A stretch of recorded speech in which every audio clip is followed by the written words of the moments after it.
हो गया है। जी इनका जो झूठ थे ना वो सारे सामने आ गए।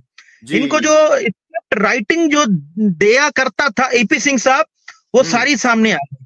पूरी हम्म दुनिया ने देखा कि हम्म। गुलाम हैदर को वो ऑथेंटिकेशन लेटर्स मिले। जी गुलाम हैदर को इंडिया के इदारों ने पाकिस्तान में इज्जत दी, बिल्कुल पाकिस्तान के कॉन्स्टिट्यूशनल इदारों ने इज्जत दी, बिल्कुल पाकिस्तान की सबसे जो सुपीरियर कोर्ट है उसने इज्जत दी। तो बिल्कुल। इसी तरह उनका जो मुंह पर कालक फेर चुकी है, उनके हम्म आप इंटरव्यूज देखेंगे, वो हम्म सही न बोल सक रहे हैं, न हम्म सही रिप्लाई दे सकते हैं।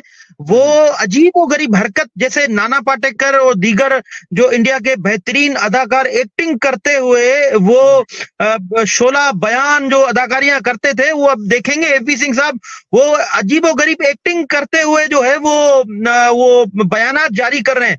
मैं तो जी वो बिग बॉस वालों को कहूंगा कि एपी सिंह साहब को बिग बॉस में दावत दें और एपी सिंह साहब को बिग बॉस में बुलाएं, क्योंकि ये बड़ा बेहतरीन अदाकार है।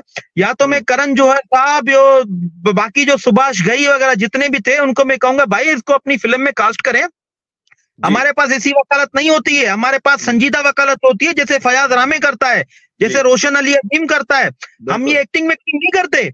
वैसे हमारा जो ऐसे स्टेटमेंट दिया होता है, हम सोसाइटी के लिए सर्व करते हैं।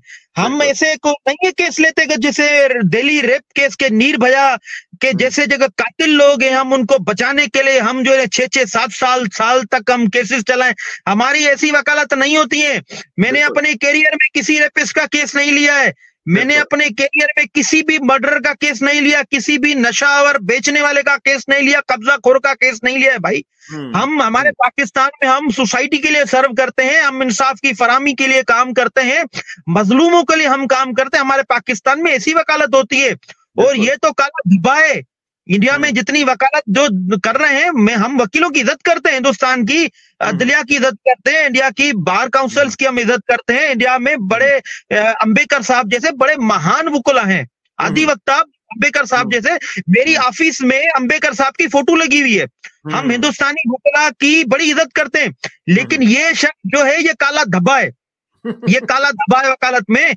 तो मैं और हमारे पास इतनी वकालत नहीं हो रही है, अजीबो गरीब। अब ये घबराया हुआ है। अब आपके स्टेटमेंट देखेंगे गुलाम हैदर के पाकिस्तान में आने के बाद, रोशन अली अजीम गुलाम हैदर के इस्लामाबाद जाने के बाद ये घबराए हुए हैं। इनका एक रिपोर्टर जो पालतू एक रिपोर्टर है, उन्होंने रखा हुआ है, यूट्यूबर एक, वो उनको बुला बुला के इंटरव्यू दे रहे हैं और अपने स्टेटमेंट जारी कर रहे हैं। स्टेटमेंट में उनकी जबान जो है आंखों का साथ नहीं दे रही है, आंखें जबान का साथ नहीं दे रही है, बॉडी जो उनका जो फिजिकली स्ट्रक्चर है वो साथ नहीं दे रहा है। आप देखेंगे सुनेंगे स्टेटमेंट तो आपको पता लगेगा कि ये कैसे बौखलाए हुए हैं, डरे हुए हैं। अब गुलाम हैदर तो सरहद के उस पार है। अब इस वक्त गुलाम हैदर से डरे हुए, अब जरा सोचें कि जी अगर हिंदुस्तान से पाकिस्तान से ही मसला हल हो जाता है, बच्चे डिपोर्ट जी। पाकिस्तान हो जाते हैं, या हम्म इन केस अगर गुलाम हैदर हिंदुस्तान में चला जाता है, उत्तर प्रदेश की हम्म। वहां पे लैंड करता है अहमदाबाद में या ग्रेटर नोएडा में, अब फिर आप सोचें इनके क्या हाल होंगे।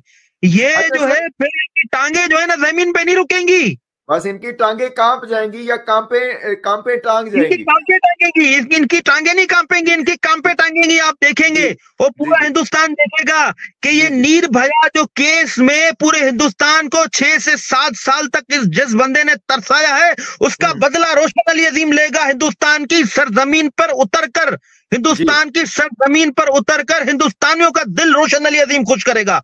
इसको हम जी। बताएंगे कि हम्म कॉन्स्टिट्यूशन क्या होता है हिंदुस्तान का। कॉन्स्टिट्यूशन का आर्टिकल 21 में बताऊंगा क्या है इसका। जी आर्टिकल 23 क्या कहता है बच्चों के हवाले से कॉन्स्टिट्यूशन।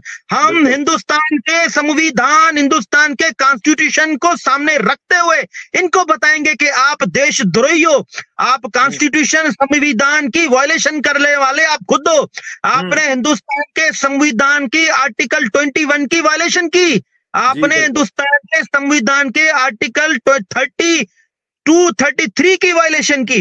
तो जी ये जो लोग, ये सोसाइटी के, हिंदुस्तान की सोसाइटी के दुश्मन है। ये तो तो उनके मेरे ऊपर ख्याल में धब्बा है सर, ये तो उनके ऊपर दबा धब्बा है, है। मैं बिल्कुल दबा आपसे है।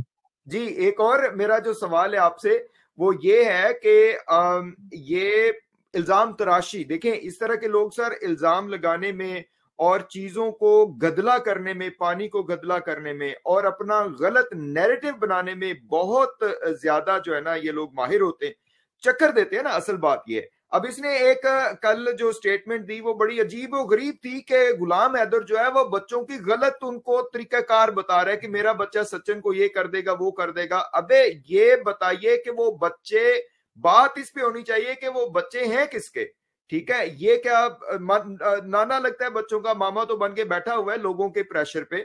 तो ये जो ये स्टेटमेंट्स दे रहा है, क्या इसका मतलब ये है कि गुलाम हैदर को डराना चाहता है कि अगर तुम इंडिया आए तो हम तुम्हारे ऊपर इस तरह के इल्जाम लगा के तुम्हें बंद करवा देंगे जेल में? What do you think? देखिए, सबसे पहले तो मैं कंडेम करता हूं कि एपी सिंह साहब जो है गुलाम हैदर पर जो है इल्जाम तराशी कर रहा है बार बार।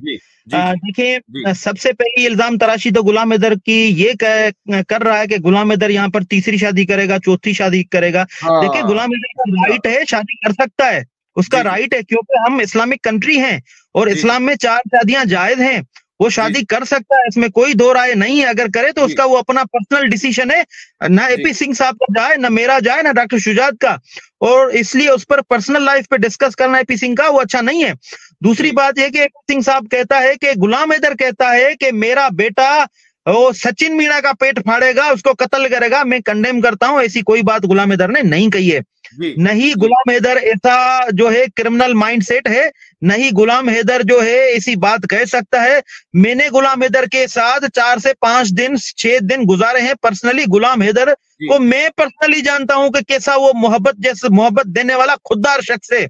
बिल्कुल, मुझसे ज्यादा जो है पर्सनली कोई नहीं जानता। हम रिसर्चर हैं, हम एक चीज मैंने जाके खुद पर्सनली वहां पर देखी है उसके गांव में।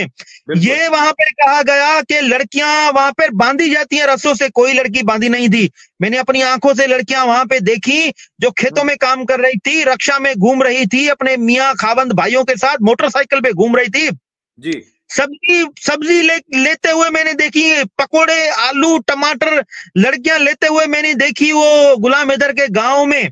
ये बिल्कुल गलत बात थी। दूसरी बात ये सीमा हैदर कहती है कि उनके गांव में कोई पक्के हाउस नहीं है।